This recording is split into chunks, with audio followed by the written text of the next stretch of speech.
Hey, and welcome to Board with Life News for July 16th. Today we're going to talk about a new game coming out from Donald X Vaccarino, expansions for Dungeon Fighter, the Spiel des Jahres winners, as well as the Kickstarter for Unpub. Let's get right to it. Hey, I'm Chris. Welcome to Board with Life News. Let me first apologize for the audio quality and this thing hanging out of my ear, because I misplaced my audio recorder, so I'm recording this on my phone with this microphone, so I hope that works, but we'll see. Anyways, in Board with Life news, we just yesterday released a bit for the game Speakerstat,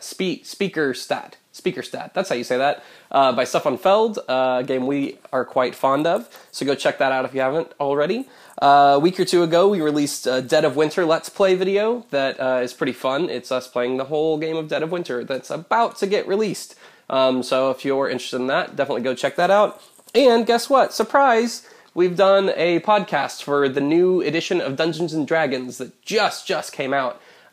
So we've uploaded that, and I've got links below for you to follow to go listen to that and subscribe to hear our campaign of us playing that. It's pretty cool, and we're excited about it, and we're going to keep releasing episodes of that on the regular. So definitely go give that a listen.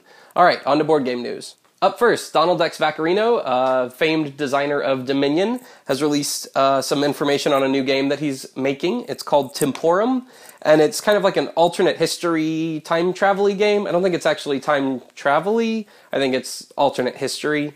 There's not a whole lot of information about it. You're going to have cards, but I think there's also a board. Dominion is one of my absolute favorite games, and an incredible game. Not such a huge fan of Kingdom Builder, so Dominion's really his only game that I've played that I really love, so I don't know if it's going to be good or not, but I will keep you informed as we get more information on that one.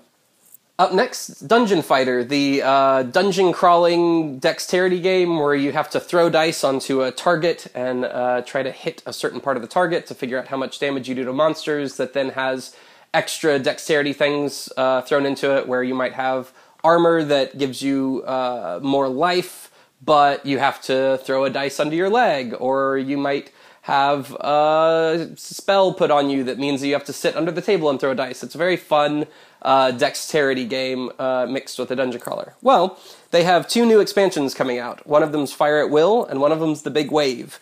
They're going to have new cards, new ways to roll, and they're going to have new props, where the Big Wave is going to have a waterfall that you sometimes have to roll the dice down, and Fire at Will is going to have a firewall that you sometimes have to bounce the dice over. So that's exciting. That's a really fun game. Very silly, and we always have a great time with it. The big news this week is the Spiel des Jahres announced their winner, and it is Camel Up. We've gotten a chance to play Camel Up. Donald and Nikki brought a copy back with them from Germany. It's a fun kind of bidding game where you're bidding or betting on camels that are racing around a track, and the camels can stack up, and all sorts of hilarity can ensue. It's a little bit of a surprise. I think a lot of people thought that Splendor was going to win this one, but they're both good games, so congratulations to Camel Up. And the Kinner Spiel des Jahres, which is a little bit more of a strategy game, a little bit deeper game, went to Istanbul. I haven't gotten a chance to play it yet, but I'm looking forward to giving it a try at Gen Con, so congratulations to Istanbul. In Kickstarter news, Unpub is running a Kickstarter for Unpub 5. Unpub is a really cool group that does conventions and kind of get-togethers for unpublished games and unpublished game designers, where you can go playtest unpublished games, or if you're a person who's designed a game, you can go get people to play it. And a lot of successful games have come out of this and gotten picked up for publishing. So it's a really, really cool thing that definitely deserves support. They've got a whole bunch of different levels you can donate at, so definitely go head over to Kickstarter and give your money to that, because they're cool people.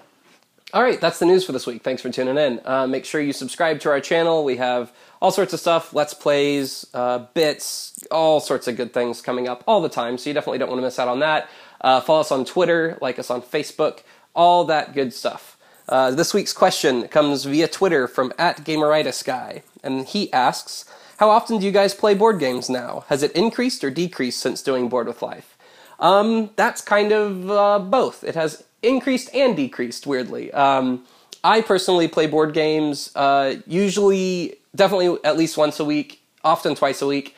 But I don't play with the Board with Life group as much as we used to, because now most of that group time is devoted to writing and producing content for Board with Life. So we don't play we don't play games as a group as often. And then the people I live in about 45 minutes away, so the other people have a different board game group, so they also play at least once a week. We just don't necessarily play together anymore. We still play together, just not as often. So yeah, that's been a thing. It's been a weird thing where you always have to kind of be playing new games all the time and learning new games. So I don't get to play my favorite games as much as I'd like to, and I don't get to play games as many times as I like to anymore, because we always have to kind of stay fresh and be trying out all the new stuff, which is just kind of a beast of an endeavor that everybody in kind of board game media has to do. But it's definitely good, and we've met a ton of cool people through doing it, so we definitely don't regret it, of course. But yeah, so I play board games more as a person, but less with the Board with Life group now that we have the show. All right, thanks for tuning in. See you next week.